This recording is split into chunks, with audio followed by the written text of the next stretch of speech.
More than 100 people are feared dead after violent storms Friday, spawning multiple tornadoes through Illinois, Kentucky, and at least four other states. And in downstate Edwardsville, 6 workers were killed after the Amazon warehouse they had been working in collapsed. The highest death toll was in Kentucky, where Governor Andy Beshear said today at least 74 people have been confirmed dead and more than 100 remain unaccounted for. Of the ones that we know, the age range is 5 months to 86 years, and 6 are younger than 18.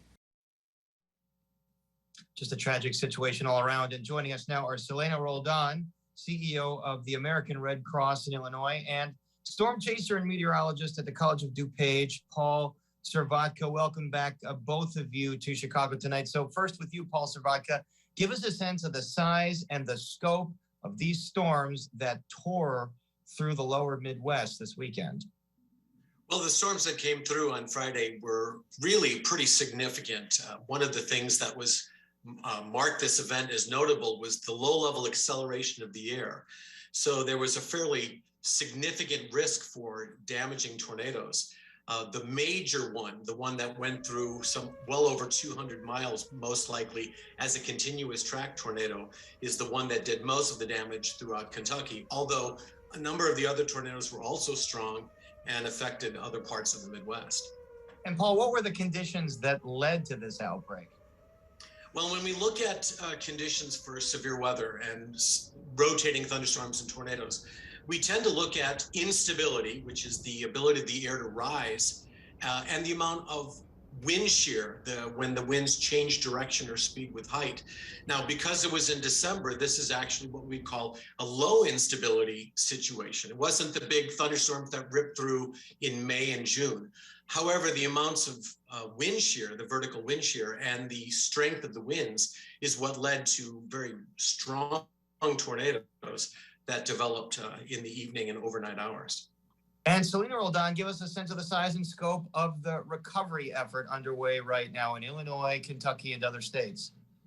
Yes, so our thoughts are with all of those that have been impacted by these just tragic and devastating tornadoes. Families that have lost loved ones, lost their homes, and especially during this holiday season, really are dealing with the worst moments in their lives. So the American Red Cross is there responding across all of these communities and in the hardest impacted areas. Over 100 Red Crossers are on the ground, with over 200 more heading in that direction as well. Over 10 Red Crossers from the Illinois region alone are heading out to Kentucky and some of the most impacted areas to provide support, help, and hope. And for the folks out there watching that wonder what the best method of assisting is, what is your message to them? Yes, so right now it's about basic necessities and needs. So the American Red Cross is there sheltering over, there have been over 12 emergency shelters with over 300 people in shelters across these states that were impacted by these tornadoes. And we're providing food, water, again, basic necessities, and also providing critical mental health support to communities that have suffered such a significant trauma. So some of the best ways that individuals can help right now is through donations, but there's different kinds of donations. So one is donation of time. If individuals are willing to volunteer, because we also have local disasters and responses happening every single day, primarily in the form of home fires. We're asking people to consider going to redcross.org to join us as a volunteer. Donations, financial donations, are also the fastest and easiest way to make sure that we can have everything there on site: shelter, food, clothing for people that need it the most, and also to continue to donate blood. Blood drives were canceled across the country when these events happened, and we are asking people to consider rolling up a sleeve and helping to save a life through making a blood donation. And Paul Cervanka, one of these storms featured a tornado that cut a 200-mile path through the ground. Is that unusual for a tornado to last that long and to cut a path that long? Yes, it's very unusual. In fact, when we look through history, we do not have many tornadoes that are exceeding 100 miles. And so to get to 200 miles is an extremely rare event. It's actually what we would almost say is a Goldilocks situation, where the parts of the environment that created the storm, that kept it in this perfect balance between continual regeneration of the tornado and not the destruction of the tornado were in check. So to have over 100 or 200-mile storms is extremely rare. This one looks very much like the 1925 tri-state tornado, which was well over 200 miles as well. These are just incredibly well-balanced events. Even in more violent environments, we don't see often these long-track tornadoes.